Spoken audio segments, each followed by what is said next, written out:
The following message by John Marriott was delivered at the 2014 Iron Sharpens Iron Conference at Emmaus Bible College. The title of his message is Defending Orthodoxy in a Politically Correct World. Yesterday we kind of left the things hanging. I said that I would finish things off in the evening, but I forgot that I was speaking this morning and not in the evening. And just to remind you where we were, we talked about worldviews and why they matter, and the backdrop of why they matter is because we want to be a certain kind of a person. That's the goal of the Christian life. It's not just to know more stuff. It's not just to have correct beliefs, even though that's important in who we will ultimately be. It's much more than that. And if we're going to be a certain kind of person, the person that is conformed to the image of Jesus, we need to focus on more of a holistic approach, I think. Perhaps worldviews don't matter so much because there has been an overemphasis on the cognitive aspect of our being. The focus on worldview and what we think is really important. Remember, the psalmist says, "For whatever a man thinks in his heart, so he is." And yesterday we focused on the thinking part and saw that worldviews impact every area of our life, even areas that we don't think about. We assume all kinds of things. Those form the fundamental presuppositions of what we ultimately believe on our conscious level, and those things that we end up doing. Where we give our money, who we choose to associate with, what do we do with our time. But there's this other aspect of us that the psalmist also refers to. He says, as a man thinks in his heart, so he is. And I'd like to take a look just briefly at that this morning as maybe perhaps a counterbalance to the slight over-evaluation of the cognitive aspect of our being. So here's why worldviews, even though they matter incredibly, maybe don't matter as much, or maybe other things matter equally. So let me put it this way. Other parts of us matter just as much as how we think. This is why in Proverbs, Solomon says, guard your heart, because out of it flow the issues of life. I think this is why Jesus says, where your treasure is, where your vision of the good life is, there your heart will be also. Not just your mind, just not your thinking, although that's very important. So the goal of the Christian life is conformity to Jesus, and before we are thinking things, we're actually feeling things and doing things, and more importantly, loving things. One of the hallmarks of the Enlightenment, this period of modernity that emphasized reason and science and objectivity and really shunned the idea of any sort of beliefs based on religion or tradition or authority, was that the essence of a human being is that we are thinking things. Sorry for the side trail in philosophy here, but René Descartes, the French philosopher who said, I'd like to come up with an argument for the existence of God that doesn't rely on anything except very obvious, clear truths that everybody would accept, and then just building on those logically up to the existence of God. And he said, well, how am I going to do that? And he said, there's lots of things that I really think I know, but I don't. What do I know with certainty? And he said, well, I could doubt the existence of the external world. Maybe I'm in a dream. I could doubt the existence of my body. Maybe I don't really have one. But he said, here's the one thing I can't doubt, that I'm thinking. And that is where the famous saying, I think, therefore I am, comes from. If I'm thinking, there must be a thinker, and if there's a thinker, then there's me. From that very slender reed, he argued up to the existence of God. Now, his argument was really quite poor, and has been shown to be fallacious by lots of other folks. But he really sets the agenda for the next 100, 200 years of what human beings are. We are essentially thinking things first and foremost. But I don't think that's a very holistic picture. Now, worldviews focus on the thinking part of us. And since that is a major part of our Constitution, then we need to really focus on worldview, because yesterday we saw how they impact so many things. But before maybe we're thinking things, we're actually people who process information emotionally before we process it intellectually often. And we're also people who are shaped far more by our desires and our loves and our practices than we are necessarily propositional truths. So we need to pay attention to these precognitive or kind of subconscious parts of us with the goal in mind that we want to be a certain kind of person. So just for a few minutes, and then we're going to move on to talk about defending orthodoxy in a pluralistic world. And by the way, you should always, if you're ever at a conference, finish your first message in the first session and your second message in the second session, so you don't have to concentrate on two messages in the same session. All right. A friend of mine by the name of Todd Hall, who is known to folks here at Emmaus, who is a counselor, who is a psychologist, and who is a very fine evangelical conservative brother. As a matter of fact, we go to church with him. We're in each other's homes quite regularly. Todd is quite well known in the Christian world and in these circles that he travels in for his work in what he calls implicit and explicit knowledge. And what he means by that is that we have explicit knowledge. That's the stuff that you kind of know and you can clearly articulate in your head. But he talks about the fact that we know things emotionally as well. There's an implicit knowledge that sometimes we can't put into words, but that we just seem to either know or that we deep down really believe. And those have not been framed by maybe intellectual disciplines, but they've really been framed and they've been formed by our relational interaction sometimes with other people. Let me give you an example of how this affects the kind of people that we are and our relationship to God. You would not maybe be surprised to find out that many of the people who I've spoken to who have lost their faith come from broken homes.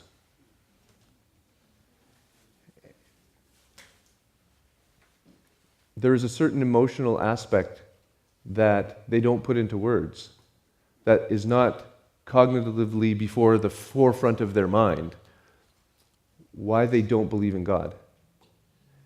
When I talk to them, they tell me all the reasons why they don't believe in God, the explicit cognitive knowledge. But what I'm really hearing oftentimes is a deep emotional problem that they have with this authority figure that is in their life, and they relate to God primarily because they see in their parents a sort of representation of who God is. And they process emotionally, before they process cognitively, what God is actually really like. This is why, and we all know this to be true, this is not controversial, this is why we all say we need to live our Christian life, we need to live before the Lord, before our children in ways that will cause them to see that what we believe is actually true. And an example that I think just really struck me yesterday, I was talking with Steve Sanchez, and we were in the cafeteria, and we were talking about all of the laws. They're not really the laws. They're the instructions that God gives the people of Israel about the tabernacle.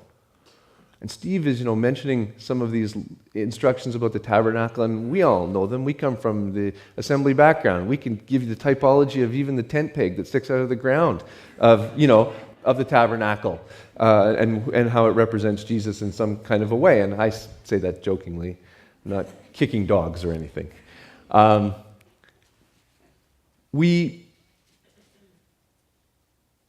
I look at those, you know what I think when I immediately process those? Not cognitively, I process that emotionally. And here's the thought that actually, when I think about it, comes to my head. Why do I find that so unattractive, all those laws and rules? Because I see it as just one more way that you can screw up. You know what Steve says? You know how Steve reads that passage? That this is the grace of God coming down and living with his people. And so the tabernacle is a picture of the goodness and the grace of God coming down and living with his people. I see it as, this is just God giving them one more set of rules that they can't follow up on, and then when they do it wrong, God's going to be angry with them. And you know why I process it that way?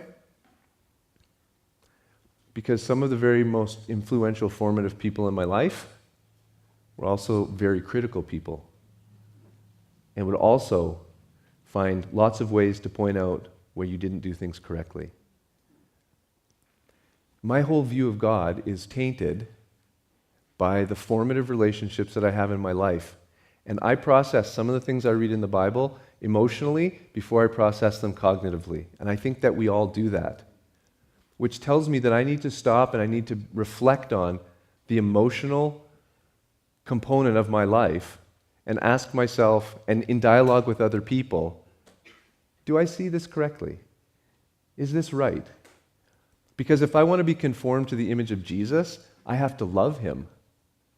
And when I read the New Testament, sometimes the lenses that I read it through, the emotional lenses I read it through, sometimes, to be quite honest with you, I see him as not always that loving.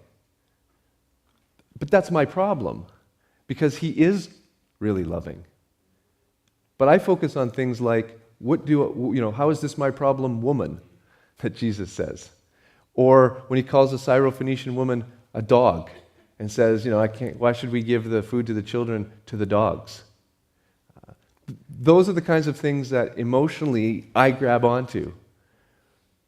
So we need to pay attention to that aspect of us as well if we want to be people who are conformed to Jesus. Not just the cognitive beliefs that we're explicitly aware of, but some of the emotional issues that we bring to reading the text.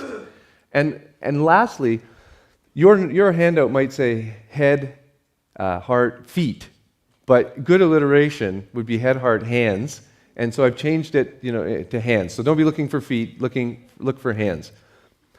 A former Emmaus student, a graduate of Emmaus by the name of James K.A. Smith, or for those of you who are familiar with him, his name is Jamie Smith, has gone on to have a really prodigious writing career. He's now a professor at Calvin College. He's been at a number of other different universities. He has a PhD in philosophy. He's a real brilliant guy.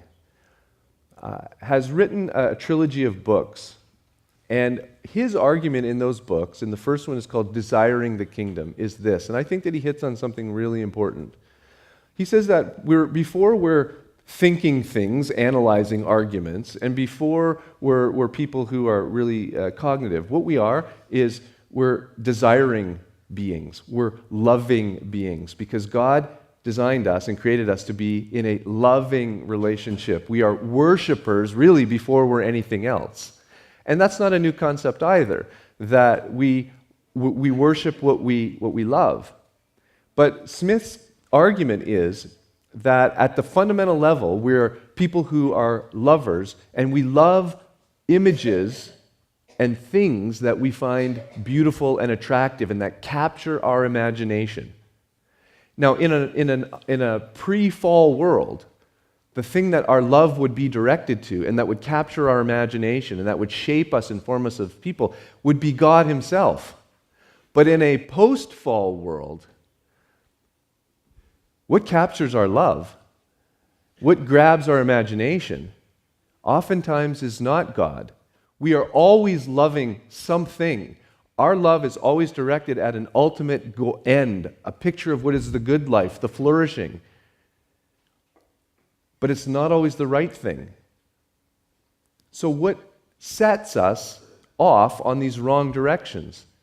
And Jamie Smith argues it's not the cognitive all the time, or even primarily, but it's our practices and our habits. That being born into a world, such as we are here in 21st century, early 21st century America, we are swimming in worldviews that are cultural and that are not necessarily theological or philosophical. And we can't escape it. And our practices and our habits cause us, if we are unreflective and we don't pay attention, to unwittingly believe in pictures of the good life that are not the good life that the Bible portrays. And he gives a very excellent example. He says, one of the practices and the habits that we just can't avoid, but that is very formative to us, is going to the mall. Everybody has to shop. But if you step back and reflectively look at the mall, what is the mall really trying to tell you? It has a picture of what the good life is. It has a picture of where happiness and human flourishing is found. And if we aren't reflective, and certainly if we weren't Christians, and if we had enough money, we would probably go to the mall and we would buy the idea that, oh yes, this is what I'm supposed to look like. Oh, this is the phone that I need. Ah, this is the new computer. And we will hear in slogans, and we will see it in signs, and it is all around us in the mall, that here is the good life, and the good life is consumerism. We need to buy and get more and get better, and if you ever watch anything on TV about cell phones, you know that the next best, greatest thing comes out every day. And you need it, and you have to have it. And so if we aren't reflective about our practices, then we can unwittingly, because we just live in a culture that is inundating us with these ideas, we can also buy into an idea that this is the good life, even though we have all of these intellectual beliefs over here that says that the good life is found in trusting Jesus, following Him, walking with Him. Our worldview is that God created the world and that human beings bear His image and likeness, and that right and wrong is determined by the nature of God given in divine commands in the Bible. We can know all of these intellectually over here, but on our practical level, if we're unreflective, we will be shaped into the kinds of people that reflect the good life that our culture sells us. And Jim Van Dyne brought this out in the latest Journey magazine article. In the book Hidden Worldviews, the authors say this: what if the real competition from worldviews, what if the real competition to our worldviews that we talked about yesterday comes from worldviews we don't see at all, even if they surround us? And here's their response: we believe this is the situation. It's not the worldviews that begin as theories or intellectual systems that mold the lives and beliefs of most people. Instead, the most powerful influences come from worldviews that emerge from culture. They're all around us, but are so deeply embedded in culture that we don't see them. In other words, these worldviews are hidden in plain sight. We will occasionally call them lived worldviews because we are more likely to absorb them through cultural contact than adopt them through rational evaluation of competing theories. These lived worldviews are popular philosophies of life that have few intellectual proponents, but vast numbers of practitioners. Smith cashes it out this way: our ultimate love moves us and motivates us because we are lured by this picture of human flourishing. Rather than being pushed by beliefs, we are pulled by that which we desire. It's not so much that we're intellectually convinced and then muster the willpower to pursue what we should. Rather, at a subconscious level, we are attracted to a vision of the good life that has been painted for us in stories and images and icons. It's not primarily our minds that are captivated, but rather our imaginations that are captured. And when our imagination is hooked, then we're hooked. Those visions of the good life that capture our heart have thereby captured ourselves and begin to draw us towards them, however implicitly or tacitly. The goods and aspects of human flourishing, painted by these alluring pictures of the good life, begin to seep into the very fiber of our being, and thus govern and shape our decisions, actions, and habits. Thus we become certain kinds of people. We begin to emulate, mimic, and mirror that particular vision that we desire. Attracted by it and moved toward it, we begin to live into this vision of the good life and start to look like its citizens who inhabit the world that we picture is the good life. We become a little microcosm of the envisioned world as we try to embody it in the here and now. So many of the decisions, actions, and paths that we undertake are implicitly and ultimately aimed at trying to live out the vision of the good life that we love and want to pursue. Let me encourage you, as you go to the mall, as you watch TV, as you walk your university campuses, reflect on the vision of the good life that's being sold to you and ask, how are your habits and your practices in those environments being affected by that and thus shaping you into that kind of a person. It's a lot harder to do than saying, well, am I really subscribing to the 7 propositional beliefs of the Christian worldview? It takes personal reflection. And so worldviews are incredibly important. The cognitive, the head, is going to affect how you act. It touches on every aspect of your life. It's based on fundamental presuppositions that ultimately you can't prove and are taken by faith, but doesn't necessarily mean that they're unreasonable and that you can't give reasons for them. Worldviews impact, they answer big questions of life and thus influence all areas and aspects of life and do shape us. But likewise, so is the way that we process information emotionally and implicitly, the knowledge that we carry, that shapes us in who we are as well. And so we need to pay attention to that. And finally, we need to take a look at our practices, and some of which we just simply can't avoid. I mean, it's hard to avoid watching television or going to the mall. It's hard to avoid the internet.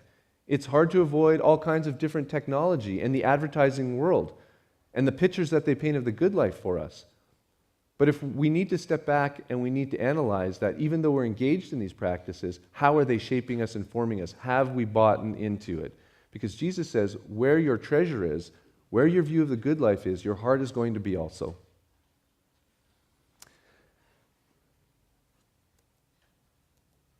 Okay. Next.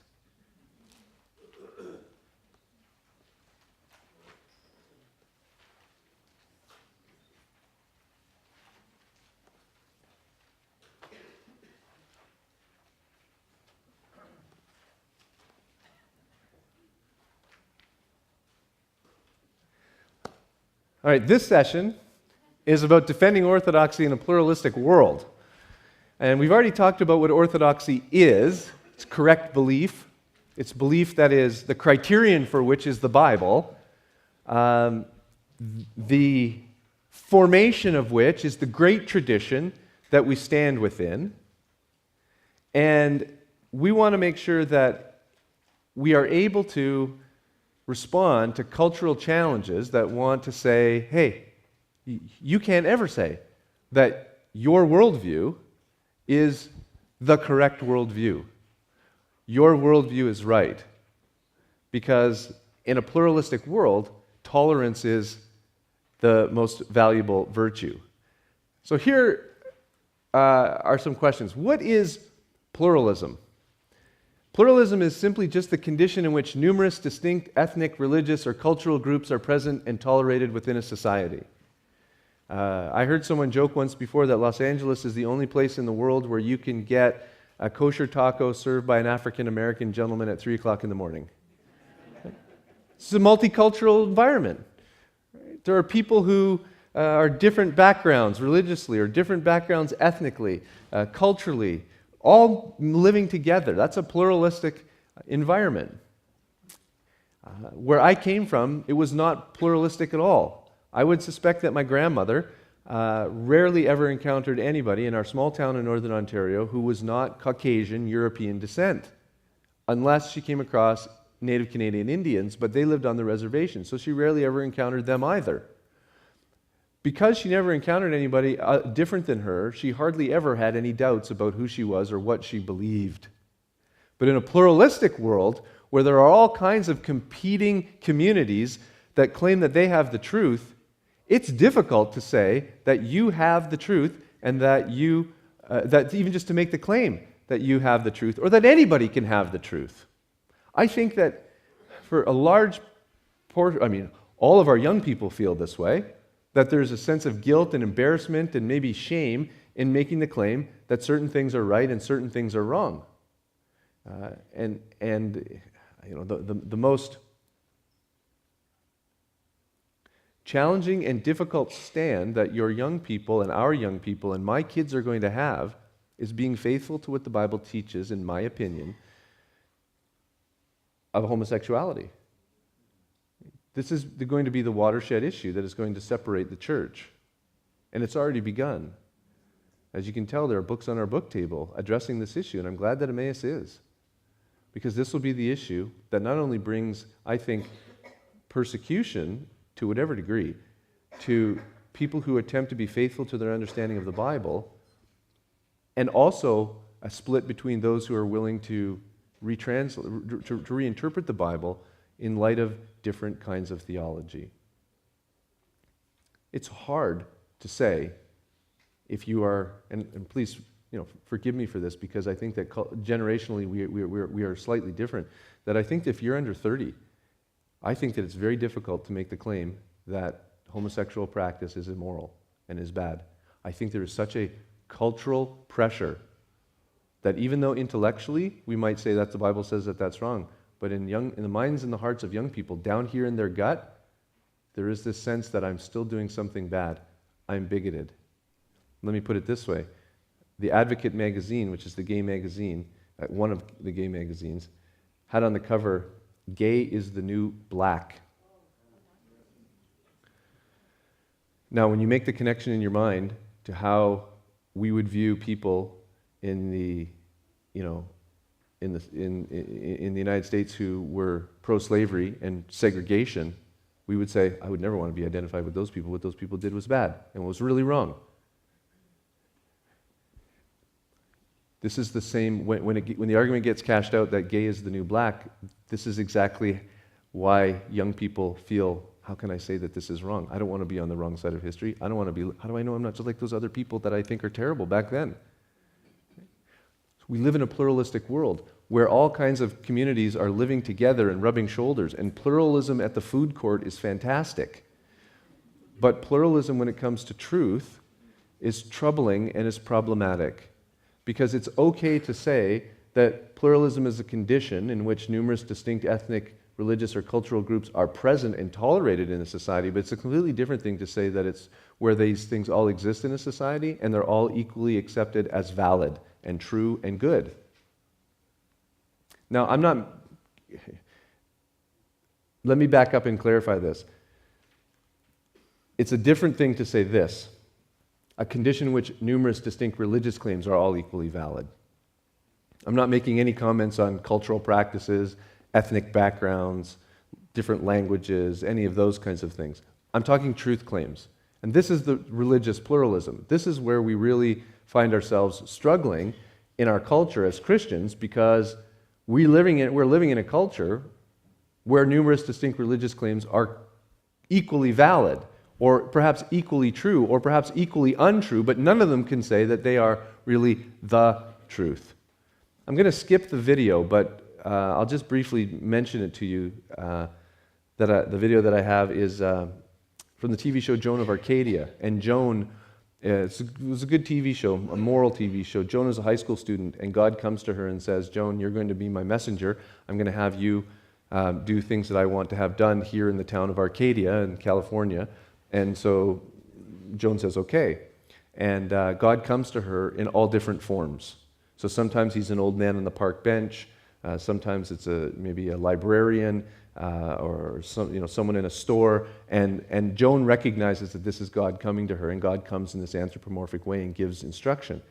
And in one episode, Joan is invited to a bar mitzvah, which sets off the whole discussion of religions and religious truth.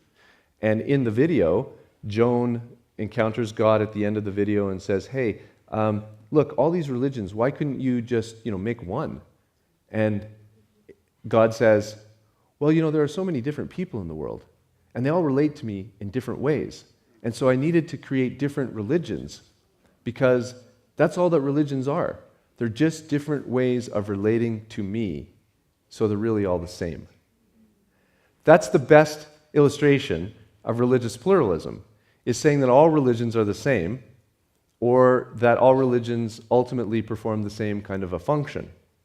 So how in the midst of a religiously pluralistic culture can one justify the claim that any one religious view is correct? And of course we think that Christianity is true. We don't think that we have all of the right answers individually. I think that some of my theology is probably wrong. I don't know what it is, because if I did, I would change it.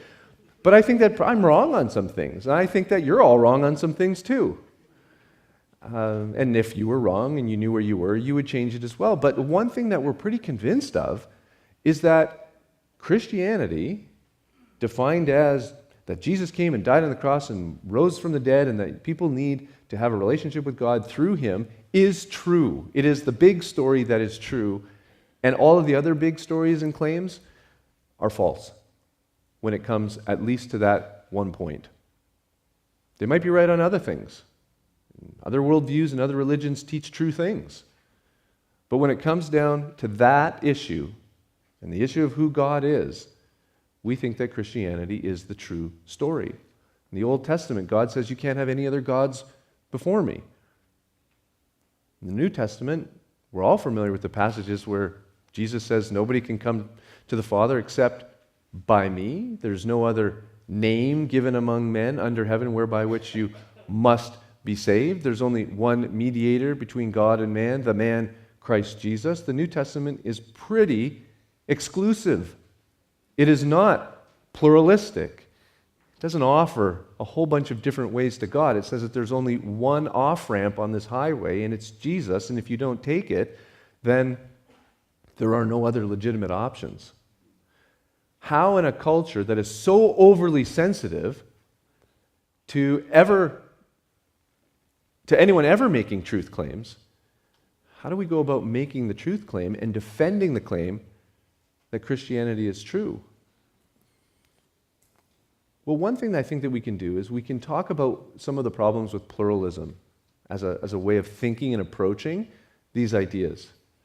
Simple pluralism is the argument that you might hear that says this: all religions are equally true because all religions are essentially the same. They're all really the same. I had a guy I did my student teaching under who just told me the exact line. He said, yeah, look, the Jain Buddhists and the Jews and the Christians, look, they're all just really the same. They all basically believe the same thing. We're all part of this brotherhood. Someone once said when given that line, like we're all part of the brotherhood, they said, yeah, but the problem is I see more hoods than brothers, right? There's a problem here. This is just simply false. This is just simply false. Simple pluralism is simply false because all religions are not believing the same thing. Okay? Buddhists don't believe the same thing when it comes to God as Christians do. Do you know what Buddhists believe about God? They don't. Okay? There is no God in Buddhist philosophy. None. Christians believe in God. What do Muslims believe about God? He's a monad. He's one thing. He's not a trinity, that's for sure. But Christians believe in a trinity. What's the problem in the world? Well, the problem in the world, if you are a Hindu, is that you are separated from Brahman because you are in an illusion. Buddhists say, no, that's not the right answer. The right answer to the question is what's wrong with the world is that you're ignorant and you need to be enlightened so that you can achieve nirvana. Scientologists will say that you have a thetan or number of thetans on your back. These are alien souls. And you need to become clear. Muslims say the problem is that you're unwilling to submit to God. Christians say that there's a disobedience problem, similar to Muslims, and gets explained as sin. We all don't believe the same things. Is Jesus a good prophet and a good teacher, like secular humanists might believe? Not a prophet, but a teacher. Is he a prophet and a prophet only, even though an exalted one, like Muslims believe? Is he perhaps a blasphemer and deserving of his punishment, like Orthodox conservative Jews might believe? Is he the supernatural virgin-born Son of God, like we would believe? This is just simply false. You cannot say that all religions believe the same thing. And all religions, by the way, are exclusive. It's not just Christianity. Even some of the most tolerant and open-minded ones are not the same and are exclusive.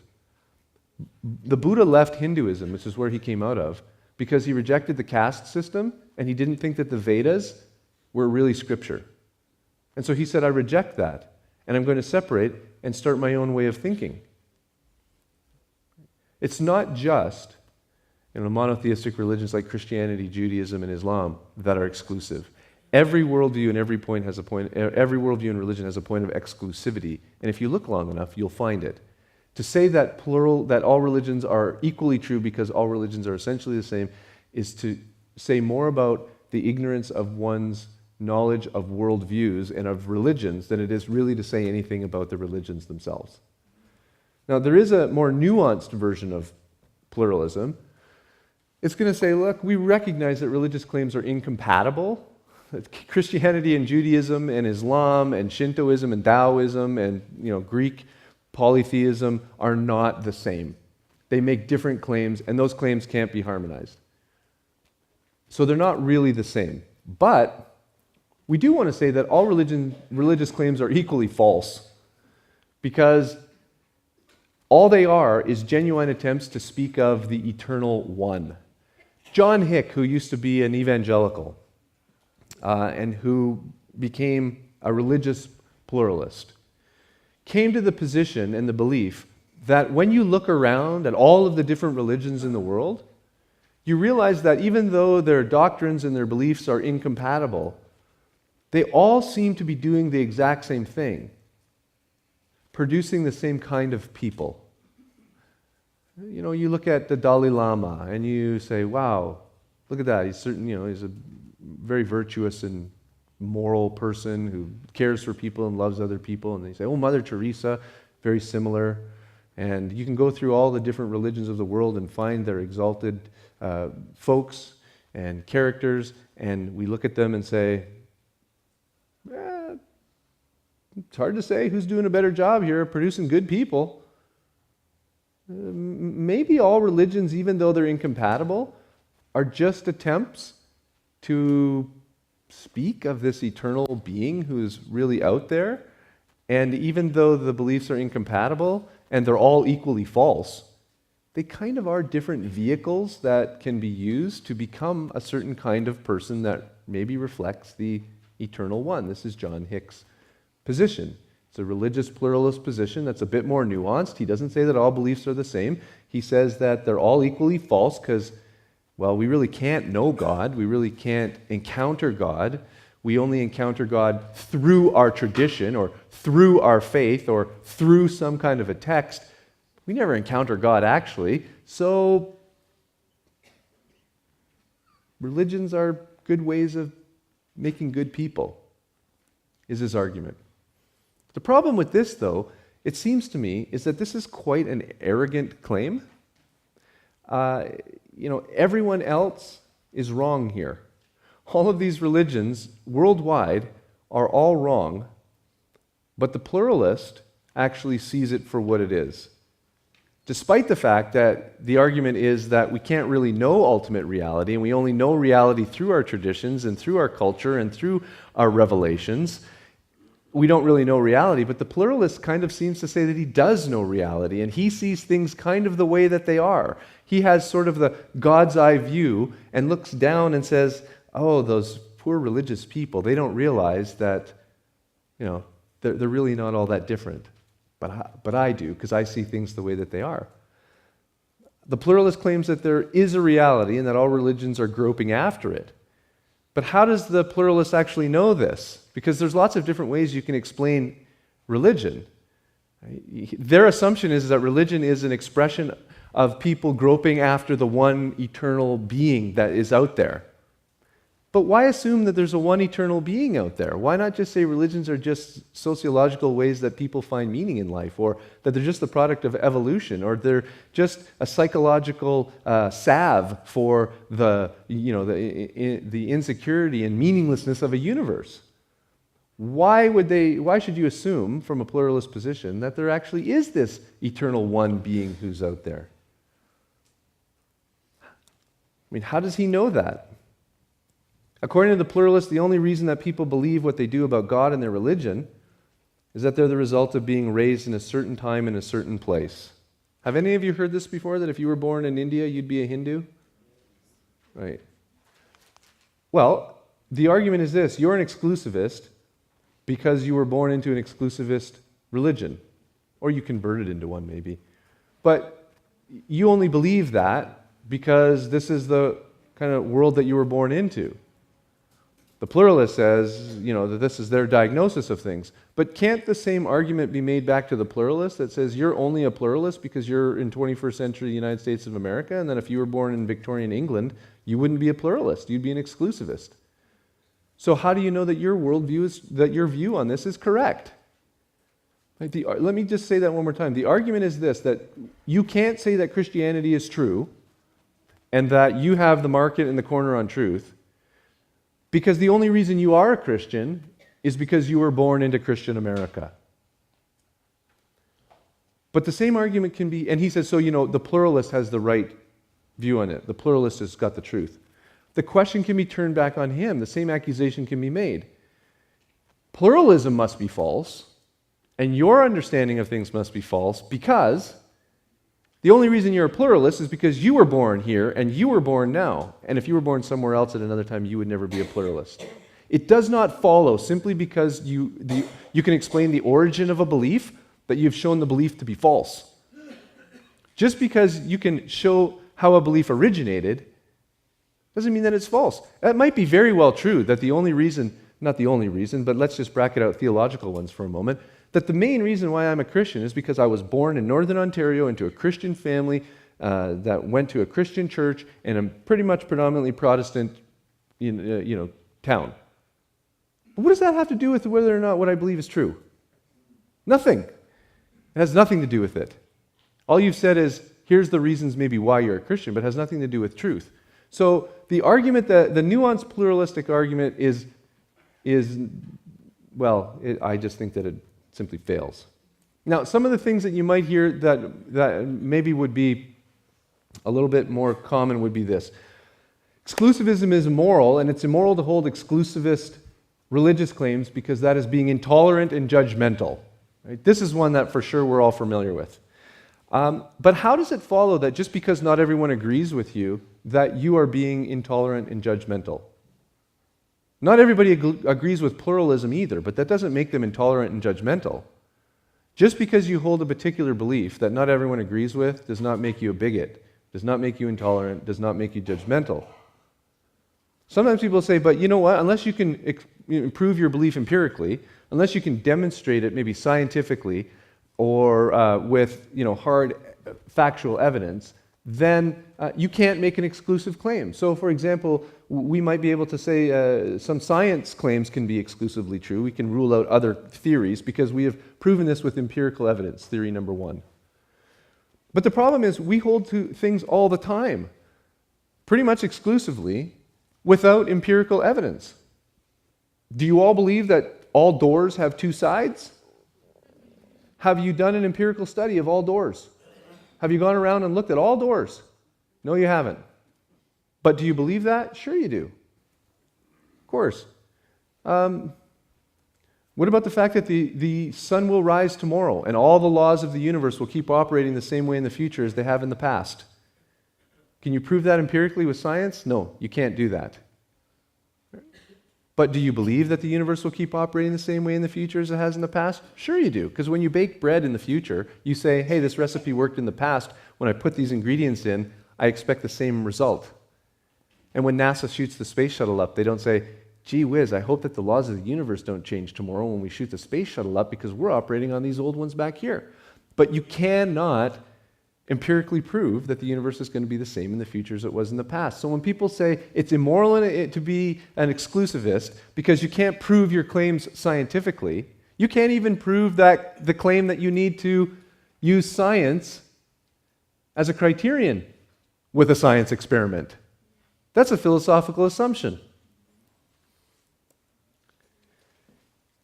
Genuine tolerance, as opposed to its pale counterfeits, requires us to allow those who espouse or live out ideas we think wrong, perhaps even harmful, not only to do so, but also to try to persuade others to do the same. Daniel Taylor, professor at Bethel College up in Minnesota, says that the whole concept of tolerance has really changed over time. He says this: first, tolerance is only, one is not tolerant of something unless one objects to it.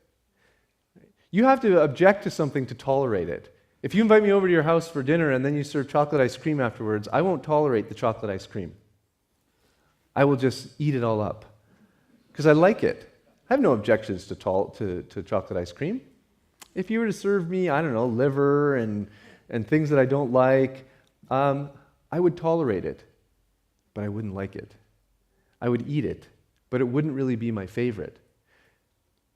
Today, tolerance means full acceptance, perhaps even celebration.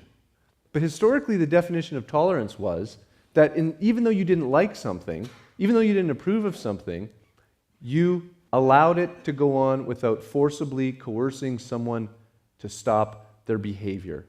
Now, there are some things that we don't tolerate, and they're inscribed in our laws.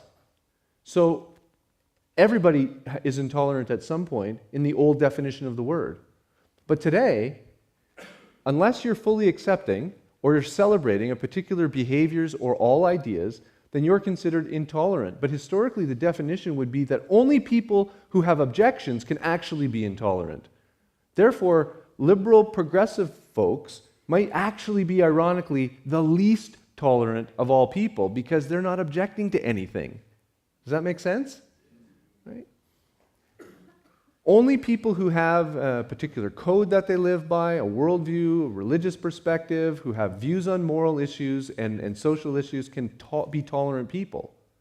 Now, we don't always express that maybe the best way and in ways that are appropriate all the time, but tolerance is not full acceptance and full acceptance of all ideas. It also implies withheld power. Because if you have the power to stop someone and you don't, then to some degree you are either you're tolerating it. If you don't have the power and you can't stop it, that just means you're impotent. You have no power to do anything about it. The truly tolerant people are the people who have an objection to something and do not forcibly coerce other people, perhaps by threat or punishment, to stop believing or doing what they're doing. You can try and persuade people. You can try and pass laws by persuading and getting other people to see your point of view. But that wouldn't be intolerant. Intolerant would be shooting abortion doctors. That's intolerant. That is forcibly using an ability that you have to stop someone from doing what you don't want them to do. Everybody is intolerant of something. Everybody draws a line somewhere. Here, a few other problems for pluralism. Pluralism doesn't avoid the problem of being intolerant and judgmental anyway. Pluralists say our big problem as exclusivists, and believing there's only one truth here, is that we're intolerant and we're judgmental. So you need to be someone who's more open-minded and accepting. The problem is this. There are three ways that you can respond to an exclusivist, people like us. You can agree with them, but if you agree with them, then you are now intolerant and judgmental as well.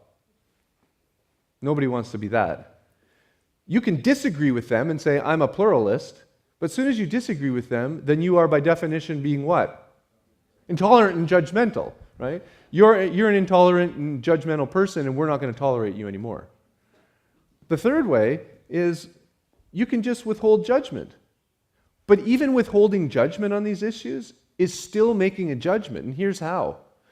If I were to say to you, believe in Jesus or don't, you would say, well, I'm going to withhold judgment here. But in withholding judgment, you've made a decision. You're saying, I don't believe in Jesus. William James, the psychologist and sort of a philosopher who wrote quite a few famous books. He was at Princeton around the turn of the century, last century, not the 20th century, says that some decisions that we have are forced decisions upon us, and that we have to make a decision, and to withhold judgment is actually making a decision. Right? To say you got to cross the river or you don't cross the river if you're going to go up the mountain. If you say, well, I'm not sure what I'm going to do, you've made a decision. You chose to not cross the river. Therefore, pluralism can't escape its own problems. It doesn't want to be intolerant and it doesn't want to be judgmental, but it has three options. It can't agree because that would be the definition of being an exclusivist. It does disagree, but that makes them intolerant and judgmental. Even withholding judgment has a certain element and taint of that as well. Now, the big problem for Christians is that we make these very particularistic claims that Jesus is the only way. And people say, how can you say that? Knowing all of the religious people that you do, all of the good folks in other religions, all the people who have never heard, it just seems to be unjust that you have to believe in Jesus, because if you were born in India, you'd be a Hindu. And it's also unloving, because what about all those people who haven't heard?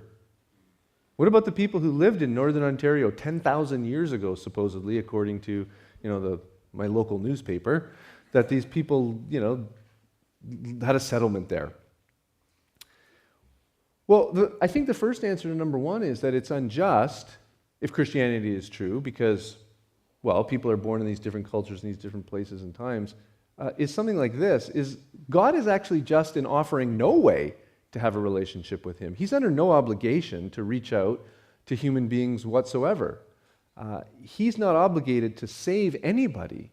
He does so simply by his grace. We are all cosmic and moral rebels towards him, and therefore deserving of whatever just punishment that he desires to mete out.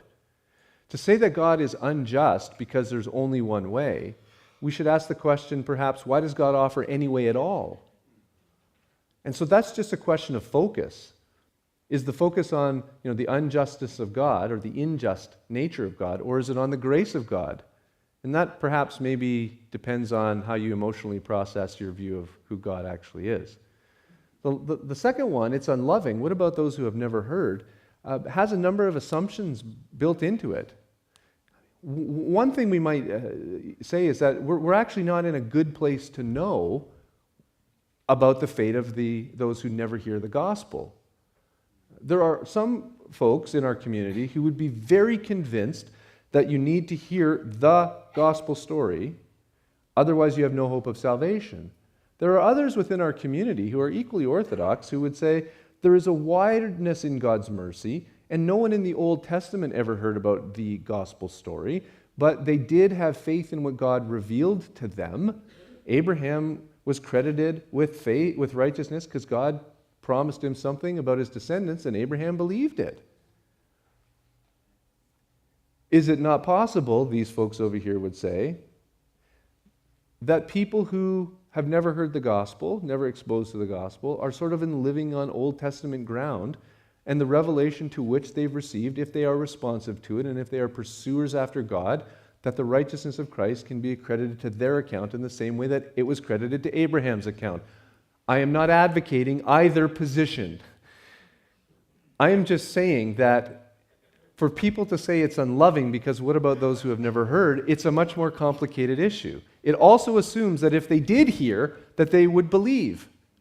And in the omniscience of God, and what some people have called, what some people call his middle knowledge, his knowledge of what could possibly happen under any circumstance, is it not possible that God knows every person who would or would not accept the gospel if they heard it, and so bring a world into existence that only those people who never hear the gospel are those people who he knew would never accept it had they heard it? So God is not unjust in doing that. Now, there is a whole sort of a theology that goes along with that, and perhaps some of you wouldn't find it particularly appealing. It would be more of a kind of an Arminian theology. It's definitely more of a libertarian kind of a free will as opposed to a compatibilist theology. But the point is just simply this, is that the argument that says God is unloving and God is unjust are very simplistic. And they don't take in they certainly don't rule out exclusive truth claims. Lastly, I want to say this in closing. How do we go about making a case then for why you can say that there may be one true way of relating to God and that Christianity is it? I think we could start off by pointing out the problems with pluralism that I've tried to share this morning. That the whole pluralist mindset and worldview ends up eating its own tail. It becomes somewhat self-contradictory. It says that you need to accept all faiths in all religions and all worldviews, except this one over here that's very exclusivist. Well, then pluralism itself becomes somewhat exclusivist and defeats itself. I think step 2, we would make a case for Christianity and why we think that it's true. But for many of the folks who are raising these objections about pluralism, they're often quite skeptical about all of the good arguments that we might have that traditional apologetics offers for why Christianity is true. They would say, yeah, of course you believe all of those arguments. You're already from within that worldview. Of course you think that these arguments make sense and the Bible is reliable and that this worldview is false, because the criteria for that you're using actually comes up out of your worldview, right? Tell someone who is of the Advaita Vedanta Hindu faith that their faith is illogical and it violates all kinds of laws of logic, and they'll just say, so what? Laws of logic aren't part of our worldview, they're part of yours. So why should a criterion from your worldview evaluate mine? I don't accept it. There are responses to that. But I think another way of making a case for folks who are skeptical and questionable about the arguments is to say something like this. It seems as though pluralism fails, and therefore there might be the possibility of there being one true way of relating to God. I think that Christianity is that way. And I think that if you listen to what I have to say, listen to me explain the story of Christianity, and look how we practice and how we talk about reality, how we go about our practices, how we understand things, that you will see a pattern in the world emerging that makes the world make much more sense than the one that you're operating in right now. Here's an example. How many of you have ever seen these kinds of things before, these magic eye things, all right? How many of you have looked at them but have never been able to see them? Me too. If you're unfamiliar with this, if you stare at that the right way, you will see a picture of something in there. And I can't tell you what it is, but I have had people in the audience look up at it and say, I know what it is.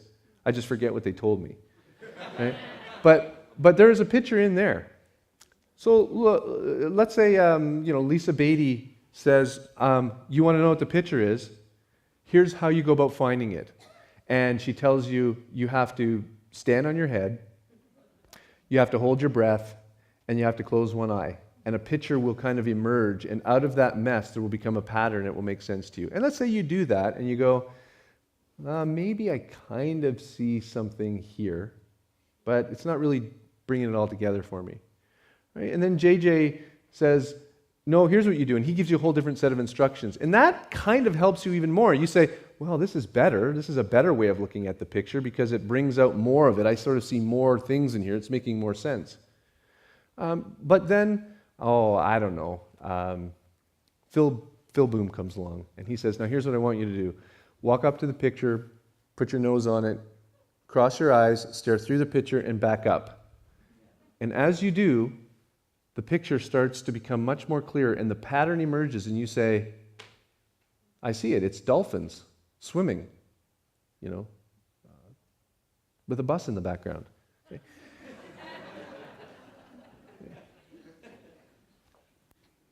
Could you prove that to other people using logical arguments? And you might be able to do that. But I would suggest that one of the ways that we reach out to people who are really skeptical about truth claims is to say this. Relativism and pluralism fails, so that opens up the door to the possibility that there is a real truth out there. You're probably really skeptical of all my apologetic arguments, so why don't we do it sort of the Celtic way? Live in our worldview for a little while. See how we talk about the world. See how we engage with reality. See our practices and the types of people that we're becoming, and see if the world doesn't come into a pattern and make much more sense for you than perhaps the way that you're viewing the world now. Does the Christian worldview and the Christian story explain why we're broken better? Does the Christian worldview explain what is the fundamental problem with reality? Does it provide a good account for how we got here and where we're going? Does it explain the existential issues that are involved, that happen and take place in our lives? Of course, there are going to be people who are going to do exactly what we tell them to do and look at the world in this way, and they're going to come and walk away and say, I didn't see nothing. But that's not our problem, and it's not our fault. Because similarly, people are going to listen to our apologetic arguments and say, those don't make any good sense to me.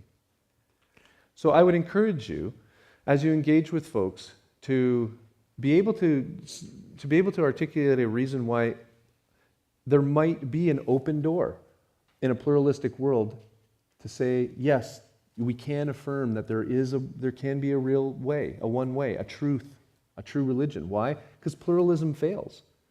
That opens the door. And here's why I think that the Christian worldview is the right one. Because I think it makes better sense out of the blooming, buzzing confusion of our world, from the physical to the emotional to the psychological to the social. And if you step into that worldview and live it for a while and try it on for size, then I think that you'll see the pattern that we see as well. And that'll convince you that it's true. Let's pray. God, thank you for my friends. I ask that you would bless them and give them a great afternoon. Would you help us to be more sensitive and aware to the argument that all religions are equal and the same, so that we would be able to say something intelligent in defense of the Christian worldview. And may we live lives that are beautiful and are attractive and winsome, so that other folks, when they look at us, will be able to say, yeah, the way they live really makes much better sense of the world than the way I'm doing it now. In Jesus' name I pray, amen.